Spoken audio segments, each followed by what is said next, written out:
नमस्कार, बहुत स्वागत है आप सभी का। आप देख रहे हैं टोटल न्यूज। आपके साथ मैं हूं पंकज रौतेला। किसी भी पार्टी के लिए संगठन बड़े मायने रखता है, यानी वो टीम जिस टीम के जरिए सियासी दल चुनावी पिच पर बेहतर प्रदर्शन का दम भरते हैं। जिस दल का संगठन मजबूत होगा वो दल भी मजबूत होगा और मजबूती के साथ चुनावी मैदान में होगा। लेकिन हरियाणा में एक और सत्तासीन बीजेपी है जो संगठन के मामले में बाकी दलों से काफी आगे दिखाई दे रही है। कांग्रेस से आगे तो हरियाणा में जमीन तलाश रही आम आदमी पार्टी का संगठन विस्तार दिखाई दे रहा है। लेकिन कांग्रेस है कि जो जिलाध्यक्षों, ब्लॉक के अध्यक्षों में उलझी मालूम पड़ती है। अब संगठन की इस उलझन में चुनाव कितना सुलझा लड़ा जाएगा, यह बड़ा सवाल है। इसी पर आज हम चर्चा करेंगे।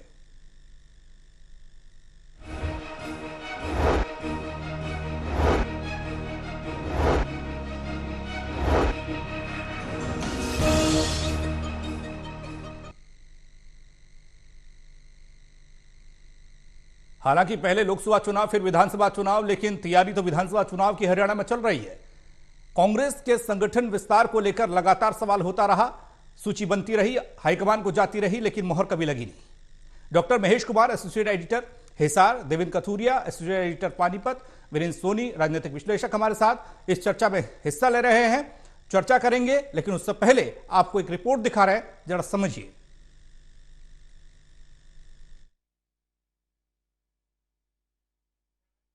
30 सितंबर तक हर हाल में प्रदेश कांग्रेस की जिला अध्यक्षों और ब्लॉक अध्यक्षों की सूची घोषित कर दी जाएगी। ये बयान खुद प्रदेश प्रभारी दीपक बाबरिया, प्रदेश अध्यक्ष उदय भान और पार्टी के दूसरे बड़े नेता देते रहे हैं।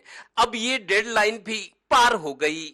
एक बार, दो बार, तीन चार बार नहीं, इससे भी कहीं ज्यादा बार ये घोषणा अब तक पूरी नहीं हुई। पर अब ताजा खबर ये है कि 5 राज्यों के विधानसभा चुनाव के कारण कांग्रेस हाईकमान बहुत व्यस्त है। कर्नाटक और हिमाचल की जीत के बाद कांग्रेस के हौसले बुलंद हैं। इसलिए लगता है जिला अध्यक्षों और ब्लॉक अध्यक्षों की सूची फिर अटक गई है। गौरतलब है कि मई 2014 के लोकसभा चुनाव से पहले बीजेपी और नरेंद्र मोदी की जो हवा चली थी, उससे कुछ महीने पहले कांग्रेस ने हरियाणा प्रदेश कांग्रेस के तत्कालीन अध्यक्ष फूलचंद मुलाना को बदलकर डॉक्टर अशोक तंवर को फरवरी 2014 में लोकसभा चुनाव से 3 महीने पहले प्रदेश अध्यक्ष बनाया था। अशोक तंवर ने पिछली कमेटियां भंग कर दी थी ताकि नई कमेटियां बन सके। वो कमेटियां आज 9 साल बाद भी नहीं बन सकी। महीने, साल, 9 साल गुजर गए। अब फिर कमेटियां अटक गई हैं। उम्मीद है कि अब 5 राज्यों के विधानसभा चुनाव के नतीजों के बाद यानी 3 दिसंबर के बाद ही कोई घोषणा हो सकती है। इसीलिए हरियाणा में छोटे बड़े कांग्रेसी सब उदास और परेशान हैं। ये भी वक्त की बात है। मई 2014 के लोकसभा चुनाव से पहले तत्कालीन नवनिर्वाचित प्रदेश कांग्रेस अध्यक्ष डॉक्टर अशोक तंवर ने पुरानी कमेटियां भंग कर दी थी, ये कहकर कि नई कमेटियां जल्द बनाएंगे। इस दौरान हरियाणा में प्रदेश कांग्रेस के 3 अध्यक्ष और 5 प्रदेश प्रभारी बदल गए, लेकिन 9 साल बाद भी कमेटियां अब तक नहीं बनी। सूत्र बता रहे हैं कि प्रदेश प्रभारी दीपक बाबरिया ने जो सूची कांग्रेस के राष्ट्रीय अध्यक्ष मल्लिकार्जुन खड़गे को दी है, उसमें भूपेंद्र हुड्डा समर्थकों की ज्यादा संख्या है।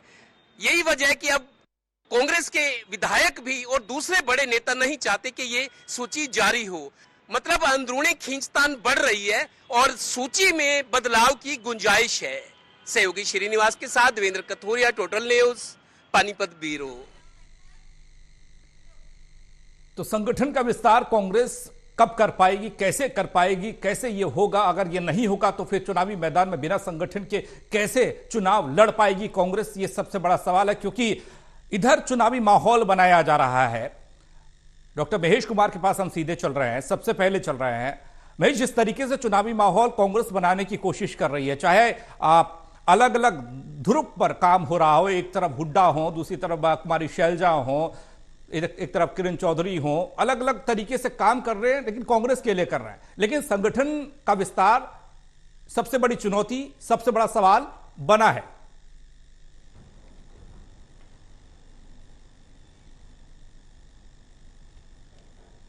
देखिए, पहले भी लगातार कांग्रेस पार्टी के भीतर इस तरह के हालात जो है देखने को मिले हैं और अब भी स्थिति कुछ ज्यादा अलग नजर नहीं आ रही। मैं लगातार एक बात कहता रहा कि कांग्रेस पार्टी दरअसल संगठन के भरोसे है ही नहीं।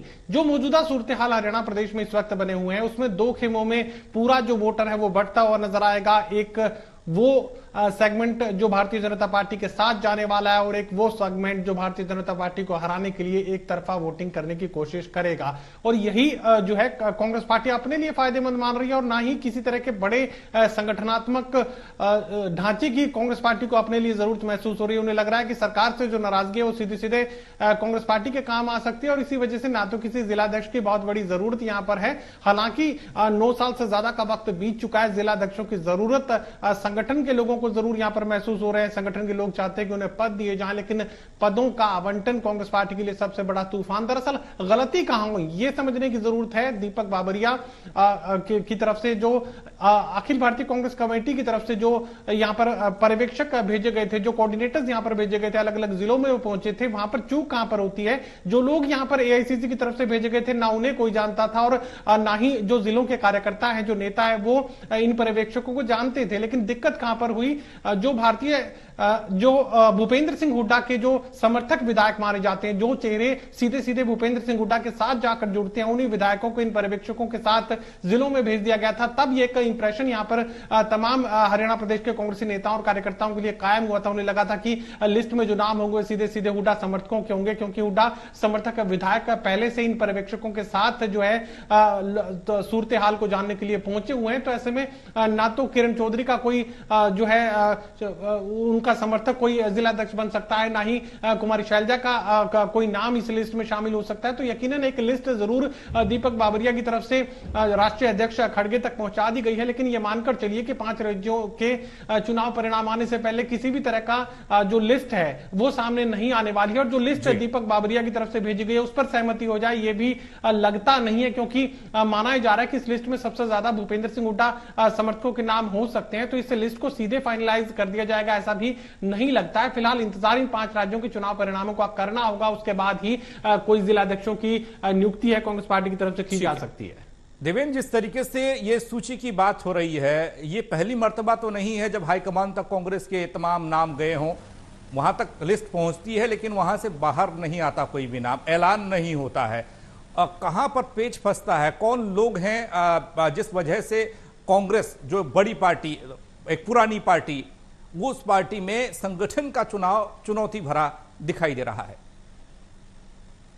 देखिए पंकज, साफ और सही बात करें, कुछ समय पहले तक ऐसा था, एक कुमारी शैलजा की पानीपत में प्रेस कॉन्फ्रेंस थी, ऑफ रिकॉर्ड शैलजा ने यह आरोप लगाया था कि भूपेंद्र सिंह हुड्डा या दूसरा जो भूपेंद्र सिंह हुड्डा का विरोधी गुट है वो ये कहते हैं कि भूपेंद्र सिंह हुड्डा सूची नहीं बनने देना चाह रहे।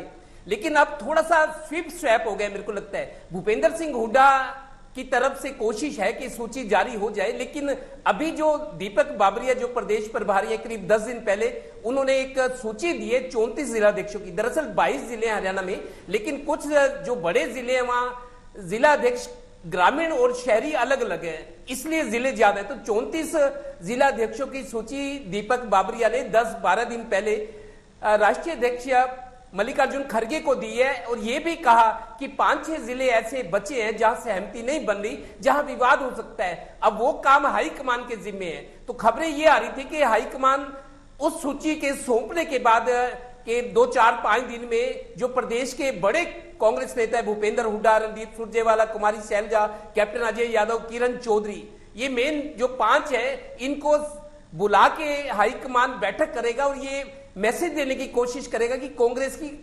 आप सबकी लड़ाई है, कांग्रेस को सत्ता में लाने तो आपको विवाद भूलने पड़ेंगे, एक दूसरे की टांग खिंचाई नहीं करनी होगी। एक तरह से उनको हैवी डोज देने की तैयारी थी। लेकिन इसी बीच जो ये 5 विधानसभाओं के चुनाव डिक्लेयर हो गए हैं और जिस तरीके से पहले हिमाचल फिर कर्नाटक में कांग्रेस की सरकार बनी है, कांग्रेस आशा कर रही है, जैसे भूपेंद्र हुड्डा भी कह रहे हैं कि 2 राज्यों में हम जीतेंगे, 2 में मुकाबला है, तो कांग्रेस उम्मीद करिए कि बहुत अच्छा परफॉर्मेंस रहेगा।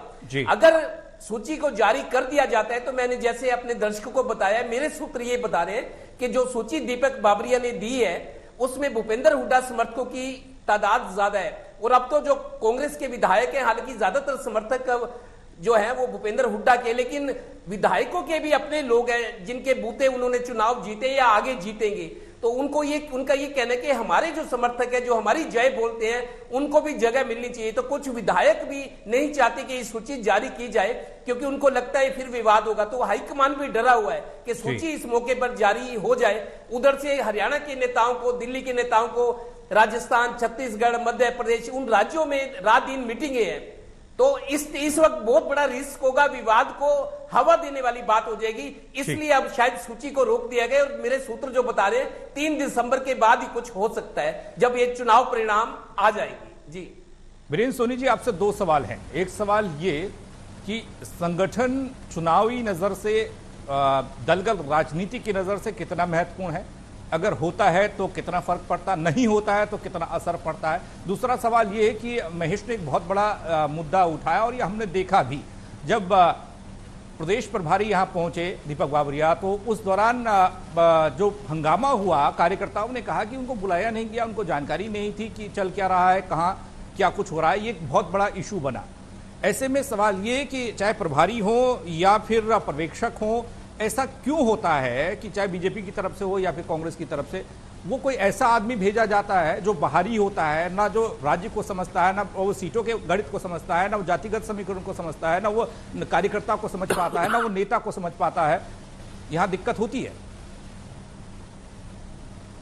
देखिए, पहला तो ये है कि जो कार्यकर्ता होता है वो संगठन की रीढ़ होते हैं जी। लेकिन यहाँ जो बात दिखाई दे रही है कांग्रेस में, मतलब मान लीजिए कि कांग्रेस के जिला अध्यक्ष बन भी गए, कांग्रेस संगठन बन भी गया, तो क्या दूसरे विरोधी गुट के जो कार्यकर्ता होंगे उसे स्वीकार करेंगे? मान लीजिए किसी स्थान पर कोई जिला अध्यक्ष बन गया, तो क्या दूसरे लोग उसको जिला अध्यक्ष के रूप में मान्यता देंगे? क्या उसका मान सम्मान करेंगे? तो मुझे नहीं लगता कि अगर कांग्रेस का संगठन भी बन जाए तो कोई समस्या हल होने वाली है, क्योंकि कांग्रेस वो जनता के भरोसे है। कांग्रेस कभी अपने संगठन के भरोसे नहीं रही, कांग्रेस हमेशा जनता के भरोसे रही है। उसे विश्वास है कि भारतीय जनता पार्टी के जो पक्ष में माहौल नहीं होगा और असंतोष होगा सरकार के खिलाफ, तो उसको लाभ मिलने वाला है। सिर्फ इतनी ही बात है, क्योंकि कांग्रेस में गुटबाजी तो शुरू से रही है और गुटबाजी आगे भी रहने वाली है, उसमें कोई विशेष अंतर नहीं आने वाला है। कांग्रेस के जो भी प्रदेश अध्यक्ष हैं उनके बारे में यह कहा जाता है कि वो एक गुट विशेष के हितों के संरक्षक हैं, जबकि उनको सभी कार्यकर्ताओं का संरक्षक होना चाहिए। वो एक दल से, एक व्यक्ति विशेष से जुड़े हुए हैं, इस तरह की धारणा आम बनी हुई है। और जो कांग्रेस के जो कार्यकारी अध्यक्ष बने हुए हैं वो किसी जाति विशेष के कारण उनको बनाया गया, ऐसा नहीं लगता। वो अपने अपने गुट के नेता हैं। एक ने किरण चौधरी के नाम से बने हुए हैं, एक कुमारी शैलजा के नाम से बने हुए हैं और एक रणदीप सुरजेवाला के नाम से बने हुए हैं। तो इस तरह की जो गुटबाजी है वो आगे भी रहेगी। और मान लीजिए अगर कांग्रेस संगठन भी बनाती है तो वो संगठन की दृष्टि से नहीं होंगे, भाई क्या उपयुक्त है क्या नहीं, वो नेताओं के जो भी इनकी सिफारिशें होंगी, जो नेताओं के अनुकूल होंगे, उनके अंदर नेताओं में विभाजन हो जाएगा। कोई किसी नेता का होगा, कोई किसी नेता का होगा, तो कांग्रेस का संगठन तो इसी सहारे चलने वाला है। वो जनता के भरोसे है, कोई उसको विशेष अंतर आने वाला नहीं है। चाहे संगठन बन भी जाए, पदाधिकारी बन भी जाए, तो उन पदाधिकारियों की स्थिति कोई ज्यादा अच्छी होने वाली नहीं है, क्योंकि उनको विरोध का सामना तो देर सवेर करना ही पड़ेगा। तो जहां तक दूसरी बात है, देखिए भारतीय जनता पार्टी का एक संगठन की स्वरूप की रचना है और उनका हर वर्ग है, हर विन जो विंग है वो काम करते हैं। सोशल मीडिया विंग अलग काम कर रहा है, कांग्रेस का सोशल मीडिया विंग है ही नहीं। मतलब पार्टी के स्तर पर कांग्रेस की सोच है ही नहीं। तो इसलिए भारतीय जनता पार्टी के जो पदाधिकारी हैं, हम मान लीजिए अगर उनके पार्टी प्रभारी भी हैं या प्रदेश संगठन मंत्री अब नए आए हैं, तो उनको हरियाणा से कोई लेना देना नहीं है। उनके पक्ष में एक सोच ये रहती है कि अगर हरियाणा का व्यक्ति होगा तो वो पक्षपात करेगा, बाहरी व्यक्ति होगा तो वो पक्षपात रहित होगा, वो किसी के प्रति पूर्वग्रह से ग्रस्त नहीं होगा। ये समझ भी तो नहीं होगी ना सर, वो समझ भी तो नहीं पाएगा, वो नब्ज नहीं पकड़ पाएगा, वो कहां पर कमी है उसे देख नहीं पाएगा। निश्चित है जी जी, वो नब्ज नहीं समझ पाते, लेकिन एक बात उनकी निश्चित है, वो पूर्वाग्रह से ग्रस्त नहीं होंगे। वो किसी के नेता के प्रति, किसी कार्यकर्ता के प्रति विशेष जो पक्षपात नहीं करेंगे, कोई किसी का विशेष आग्रह नहीं करेंगे। लेकिन भारतीय जनता पार्टी के पीछे अलग एक संगठन की शक्ति है। अब उनका सामने ये नहीं है कि जो भारतीय जनता पार्टी के संगठन मंत्री या प्रभारी तय कर देंगे वही होने वाला है, ऐसा नहीं है। उसके पीछे राष्ट्रीय स्वयंसेवक संघ की ताकत है, उसकी पृष्ठभूमि है, फीडबैक वहां से मिलता है, तो उनके मार्गदर्शन की भूमिका रहती है। अगर कांग्रेस संगठन के भरोसे नहीं है, जनता के भरोसे है, एक सवाल और बनता है कि फिर बार बार कोशिशें क्यों की जाती है, ये दिखाने और जताने की कोशिश क्यों होती है? यानी कि कार्यकर्ता को कहीं ना कहीं कांग्रेस ये चाहती है कि वो खुश रहे, उनके जो तमाम कार्यकर्ता हैं, अगर उन्हीं में से एक जिला अध्यक्ष बनेगा, उसी में से एक ब्लॉक अध्यक्ष बनेगा, आगे जाकर वही विधानसभा का चुनाव, लोकसभा का चुनाव लड़ेगा। इस तरह की एक, जिस तरह बीजेपी और आम आदमी पार्टी खासकर नई पार्टी है, और आम आदमी पार्टी के मुकाबले कांग्रेस इतनी पुरानी पार्टी होते हुए भी संगठन के स्तर पर बहुत कमजोर नजर आ रही है, खासकर बनाने में। महेश, मैं आपके पास आ रहा हूं। जब हम अंतर देखते हैं, बीजेपी तो कोसों आगे है, आम आदमी पार्टी तो अभी अभी हरियाणा में अपनी जमीन तलाश रही है, पैर जमाने की कोशिश कर रही है, और संगठन को कैसे मजबूत करना है यह तस्वीर भी आती है।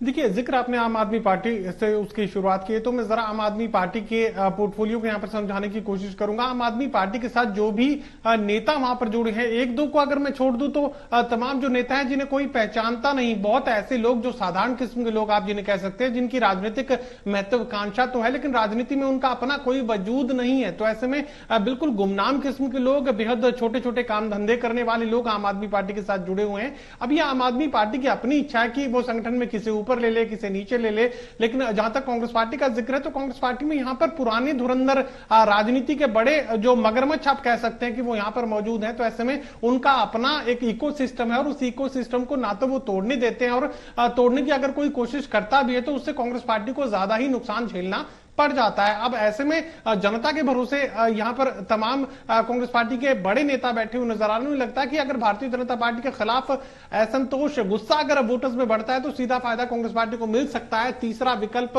हरियाणा की राजनीति में हाल फिलहाल कम से कम कांग्रेस पार्टी के नेताओं को तो नजर नहीं आ रहा, और यही वजह कि उन्हें लगता है कि संगठन में अगर जिलाध्यक्ष की नियुक्ति अगर करनी भी है तो समय रहते वो कर दी जाएगी।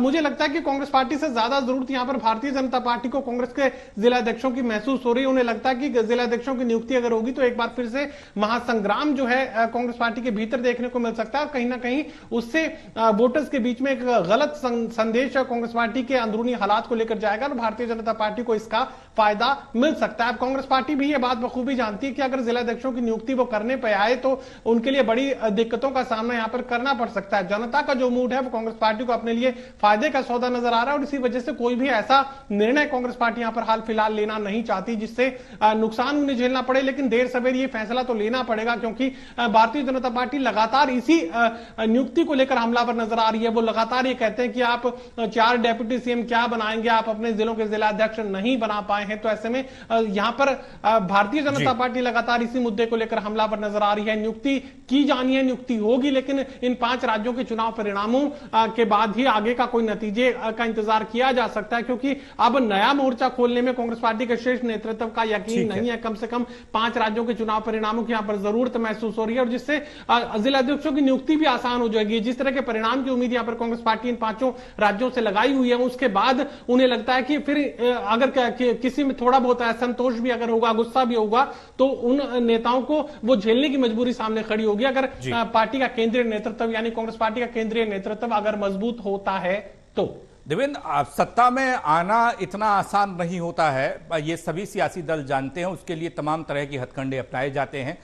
मान लिया कि संगठन को लेकर कांग्रेस मौजूदा स्थिति में सवालों के घेरे में है, बीजेपी के निशाने पर है, लेकिन एक वाकया नहीं है कि वह संगठन विस्तार ही मसला नहीं है। आपके बयानों को लेकर आप घिर जाते हैं, आपके अपने ही लोग आपको घेर देते हैं, आप कोई भी कदम उठाते हैं उससे विपक्षी बाद में आलोचना करते हैं, आपके अंदर से ही पहले से ही बात उठने लग जाती है। तो जब ये तमाम चीजें जनता के बीच में जाती हैं तो क्या इससे सकारात्मक प्रभाव पड़ेगा, जनता साथ आएगी, जिसके भरोसे मौजूदा वक्त में कांग्रेस को कहा जा रहा है कि जनता के भरोसे है, या फिर कुछ और? पंकज, देखिए, जैसा मैंने कहा 10 दिन पहले प्रदेश प्रभारी ने जो 34 जिलों की सूची राष्ट्रीय अध्यक्ष को दी है, उसके बाद ये चीज सामने आ रही थी कि जल्द ही जो बड़े नेता हैं उन नेताओं की बैठक बुलाई जाएगी, उनको समझाया जाएगा, सहमति बनाई जाएगी, जो बाकी 5-6 जिले हैं उनको भी एक तरह से सेटल किया जाएगा। लेकिन उसके तुरंत बाद इलेक्शन प्रोग्राम की घोषणा होगी 5 राज्यों की। चूंकि आप देखिए, एक एसआर के ग्रुप हरियाणा में एक और खड़ा हो गए, चूंकि भूपेंद्र सिंह हुड्डा और उदय भान को प्रदेश अध्यक्ष बनवाने में भूपेंद्र हुड्डा की जिद थी, और उन्होंने उनको पूरी तरह से लॉबिंग की, उदय भान को प्रदेश अध्यक्ष को अपनी मर्जी से बनवाया। उसके बाद कांग्रेस हाईकमान ने भरोसा किया, लेकिन उसके बाद एसआर के ग्रुप हरियाणा में हावी हो गया, जो ये नहीं चाहता था कि भूपेंद्र हुड्डा और उनके समर्थक नेता या उनके समर्थक पार्टी को अपने तरीके से चलाएं। तो एसआर के शैलजा, रणदीप और किरण चौधरी का ग्रुप एकदम उभार ले गया। उसके बाद क्या था, हाईकमान को भी समझ आया कि भूपेंद्र और उदय भान के अलावा दूसरा जो गुट है उनमें भी बड़े नेता है। रणदीप सुरजेवाला को इस बात का क्रेडिट मिला कि कर्नाटक में उन्होंने अपने दम पे कांग्रेस की सरकार बनाई, उससे पहले हिमाचल में बनी। अब जब इलेक्शन प्रोग्राम घोषित हो गया तो रणदीप सुरजेवाला चूंकि सह प्रभारी बनाया गया उनको मध्य प्रदेश में, कुमारी शैलजा प्रभारी बनी है छत्तीसगढ़ में, किरण चौधरी राजस्थान में है, तो तीनों बड़े नेता जिनको एक तरह से सेटिस्फाई करना था, जिनके साथ मीटिंग होनी थी, उनकी ड्यूटियां लगा दी और इलेक्शन प्रोग्राम घोषित हो गया। अब जब तक चुनाव खत्म नहीं होंगे, रिजल्ट नहीं आएंगे, इसीलिए कमेटियां घोषित करने की जो कोशिश थी, जो प्रयास था, वो रुक गया है। दूसरी बात मैं आपको ये बताता हूं, कांग्रेस की हमेशा से राजनीति रही है, रणनीति रही है, 2009 के चुनाव हो, 14 के हो, 19 के हो या अब 2024 के होने हैं, कांग्रेस के जो बड़े 5 नेता हाईकमान उनको ये जिम्मेदारी सौंपेगा। जैसे भूपेंद्र हुड्डा है, भूपेंद्र हुड्डा का सोनीपत, रोहतक, झज्जर और कुछ हद तक पानीपत जिले में भी हस्तक्षेप है। तो बड़े नेताओं को जिम्मेदारी दी जाएगी कि ये 10 या 15 सीटें या ये 8 सीटें, ये आपको जिम्मेदारी दी जाती है। कांग्रेस हाईकमान चीफ मिनिस्टर का फैसला बाद में करेगा। जो बड़े नेता हैं उनको 10-10, 12-12 उनकी हैसियत और पकड़ के हिसाब से उनको जिम्मेदारी दी जाएगी। जैसे कैप्टन अजय यादव है, रणदीप हैं, कुमारी शैलजा हैं, किरण चौधरी है, भूपेंद्र हुड्डा है, दीपेंद्र हुड्डा है, इनको एक पॉकेट है, सबका अपनी अपनी जगह पे असर है। भूपेंद्र हुड्डा का अगर सोनीपत, रोहतक, झज्जर में असर है, कुछ हद तक पानीपत में है, तो सुरजेवाला का कैथल, जींद और हिसार में असर है। कुमारी शैलजा का अंबाला, यमुनानगर में असर है, जहां से वो 3 बार एमपी भी रही हैं, और इसी तरह किरण चौधरी को भिवानी। मतलब बड़े नेताओं को जिम्मेदारी दी जाएगी, 10, 12, 15 सीटें, 8 सीटें, जहां जिसका प्रभाव है उनकी मर्जी से टिकट भी दी जाएगी, उनको जिम्मेदारी दी जाएगी कि आप इतनी सीटें जितवाइए ताकि कांग्रेस की सरकार बने। कांग्रेस आखिर यही करेगी, बड़े नेताओं को जिम्मेदारी देगी, अपनी अपनी पॉकेट को मजबूत करो, टिकट आपकी मर्जी से देंगे, लेकिन कांग्रेस को सीट्स चाहिए, इतनी आपके जिम्मे है। पहले भी कांग्रेस ने इस तरह चुनाव लड़ा है। तो 2 चीजें हैं, एक संगठन का घोषित होना जो अब 3 दिसंबर के बाद लग रहा है, और दूसरा इन बड़े नेताओं को जो सीएम पद की दावेदारी करते हैं, अपनी बात कहना चाहते हैं, हाईकमान पर दबाव डालते हैं, इनको जिम्मेदारी दी जाए। जी, जिम्मेदारी दी जाए, जिम्मेदार हैं इसलिए जिम्मेदारी दी जाए। ये भी है कि ये अगर सभी को हाईकमान एकजुट कर पाने में सफल रहता तो शायद और बेहतर तरीके से मंथन हो पाता, चुनाव लड़ा जाता, ये कहा जा सकता। आपसे एक और सवाल है, वो सवाल ये कि बार बार जो अध्यक्ष आए और जो प्रभारी बनाए गए, उनके सामने हरियाणा कांग्रेस हमेशा कांटे बिछाती रही, यानी कि चुनौतियां पेश करती रही है, कोई भी संगठन के तौर पर मजबूती दे पाने में सफल नहीं रहा है। इसका मेन कारण क्या आपको लगता है? देखिए पंकज, मैं एक चीज पहले बताऊंगा आपको, 5 प्रभारी बदल गए। मेरे को याद है 2019 के जब चुनाव हुए, गुलाम नबी आजाद हरियाणा के प्रभारी थे, तब वो कांग्रेस में थे। उसके बाद कमलनाथ भी आए, शक्ति सिंह गोहिल आए, अब दीपक बाबरिया हैं।